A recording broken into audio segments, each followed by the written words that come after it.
Երեք արթնացանք ու տեսանք ադրբեջանական ինքնաթիռ Զվարթնոց օդանավակայանում։ Ու մեզ ընդամենը մնացել էր կռահել, թե ինչ է անում այդ ինքնաթիռը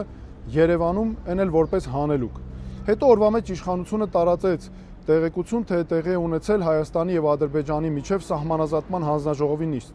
Բայց այդ հայտարարության մեջ ոչ մի տեղեկություն, թե ինչ է քննարկել այդ հանձնաժողովը, սահմանազատման գործընթացը ուր է ընդհանրապես հասել։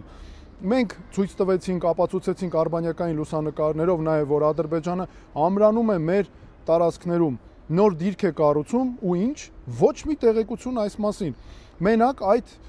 հայտարարությունում մի քանի անգամ գոհունակություն է հայտնվում Ադրբեջանին։ Այդ հայտարարությունում ուրեմն սահմանազատման հանձնաժողովի մասին է, բայց խոսում են մատակարարումների մասին, նավթամթերքի, տնտեսական ապրանքաշրջանառության մասին ու գոհունակությամբ ընդգծելով Ադրբեջանի ջանքերը, մաքրելով Ադրբեջանին ձեռքի հետ էլի օգտագործելով առիթը, մաքրելով նաև նրանց ներկայացնելով որպես հումանիստ պետություն, մարդասիրական ծրագրեր է իրականացնում Հայաստանի հետ։ Սա մեր ամենակարևորագույն հարցն է, սահմանազատման հարցը, մեր անվտանգությանը վերաբերող կենսական հարցն է։ Ինչի՞ չեք հրապարակում ինֆորմացիա մանրամասներն իմանանք։ Ուրեմն այդ հանձնաժողովի հայտարարության մեջ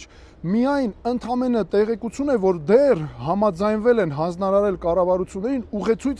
հաստատել։ Պատկերացնեք, նոր ուղեցույց պիտի դիմեն, որ հաստատեն։ Սա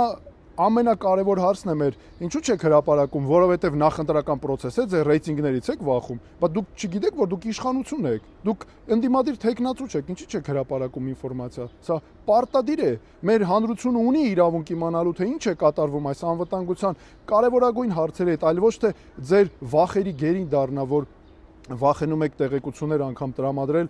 վախենալով ձեր ռեյտինգից։ Այս դրա համար եմ ասում, որ հանրությունը ունի իրավունք իմանալու եւ մեզ պետք է թափանցիկ պետություն, արդար աշխատող պետություն, այլ ոչ թե գաղտնի օրակարգեր տանող ժողովրդից պահող պետություն ու իշխանություն։